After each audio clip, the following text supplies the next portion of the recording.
Oke, kita lanjutkan ya. Tadi sampai di mana? Sampai nilai A dan B berdasarkan sudut theta ya. Jadi diingat kembali, ingat A itu adalah yang mendatar. Jadi dia pakai cos. A sama dengan R cos theta. Kalau B yang tegak berarti pakainya sin. B sama dengan R sin theta. Nah, nilai theta itu bisa dicari dari inverse ya, tan inverse B per A. Ya, tan inverse B per A maksudnya nanti diketahui nilai tangannya, tapi kita cari sudutnya. Tuh, tan inverse nanti saya akan ajarkan. Oke. Kita bahas dulu nilai kuadran nih. Balik lagi ke kalkulus dasarnya ya. Nilai kuadran itu kan dibagi 4 ya. Kuadran 1, kuadran 2, kuadran 1, kuadran 2, kuadran 3 dan kuadran 4 ya. Nah, kuadran 1 itu antara 0 sampai 90 derajat. Semua sudut nilainya positif. Berarti semua positif. Kalau di kuadran 2 hanya sin yang positif.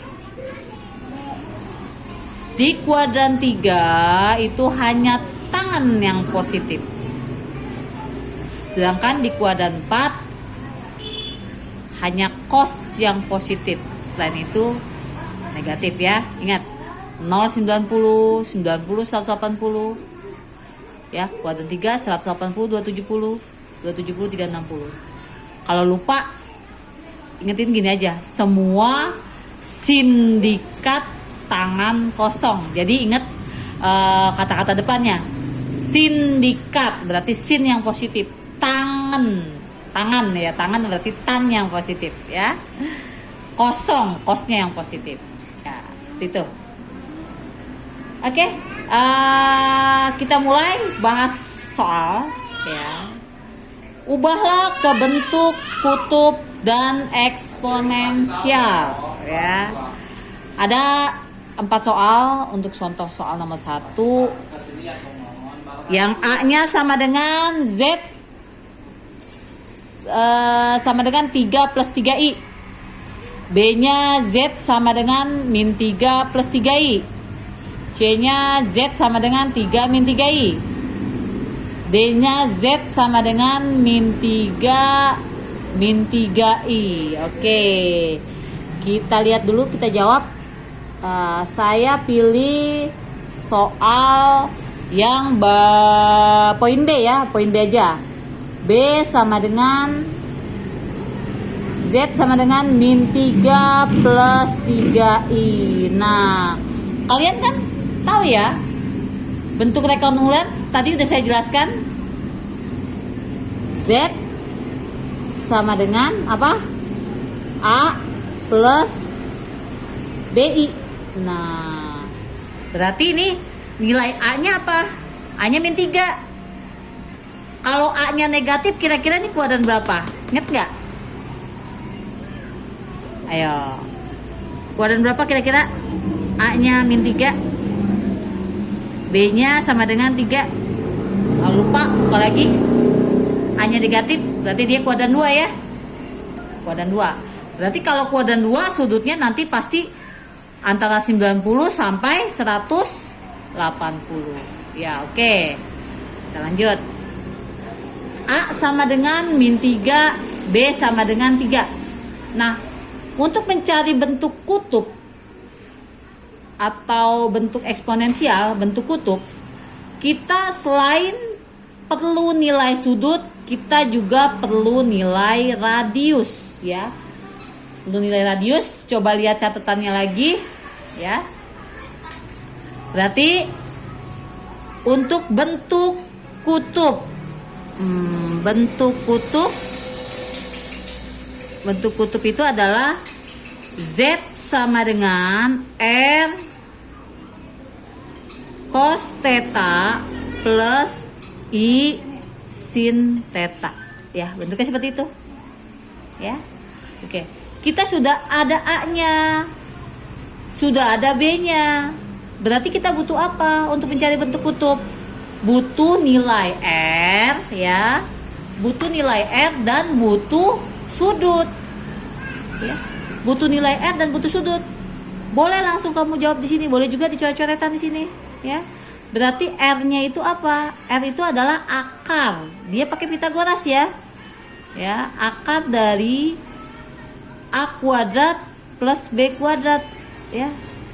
Nilai R ini nggak pernah namanya negatif karena dia akar kuadrat. Nanti kalau negatif jadinya imajiner, tapi nggak pernah negatif. Kenapa? Karena nanti bilangan negatif kalau dikuadratkan pasti hasilnya positif, ya.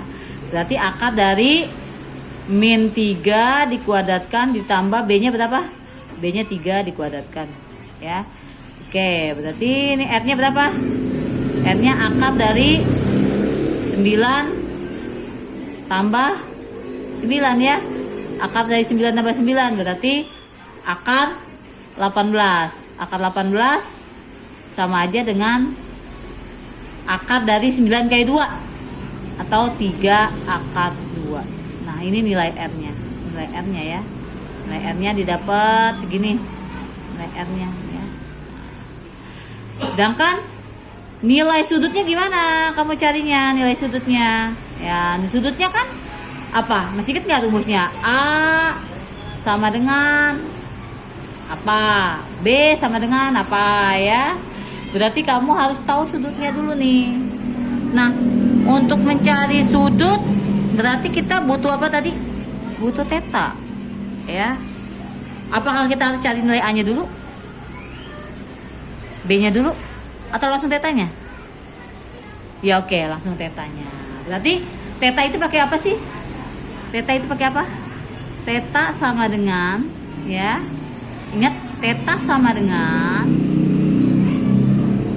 tan inverse B per A, ya.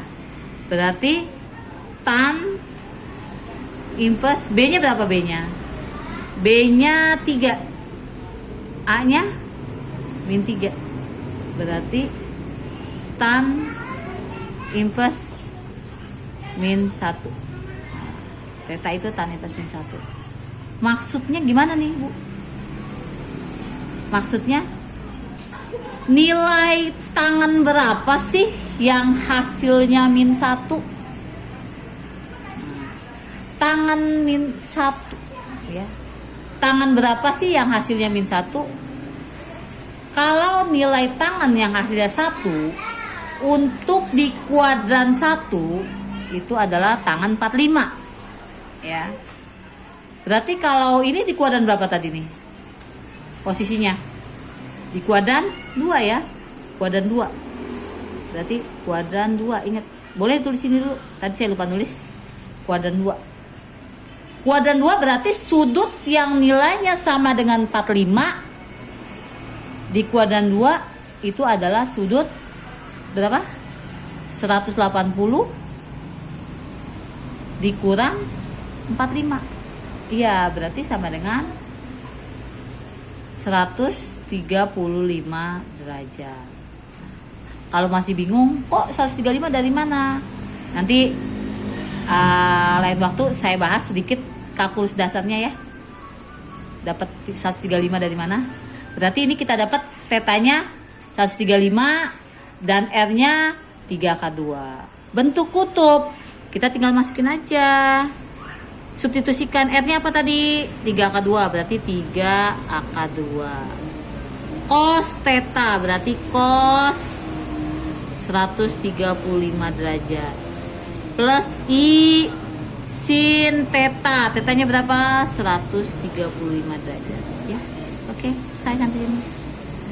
Biasanya kalau soalnya sama, ini nilai R-nya sama semua. Yang membedakan adalah kuadran dan sudut-sudutnya. Ini yang B kuadran 2. Kalau A kuadran 1. Ya. Kalau C kuadran berapa nih kira-kira? yang nilai B-nya negatif. Ini ada kuadran 4 ya.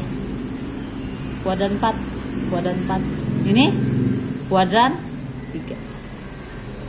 Kuadran 3 ya. Oke. Kalian bisa coba kuadran-kuadran yang lain.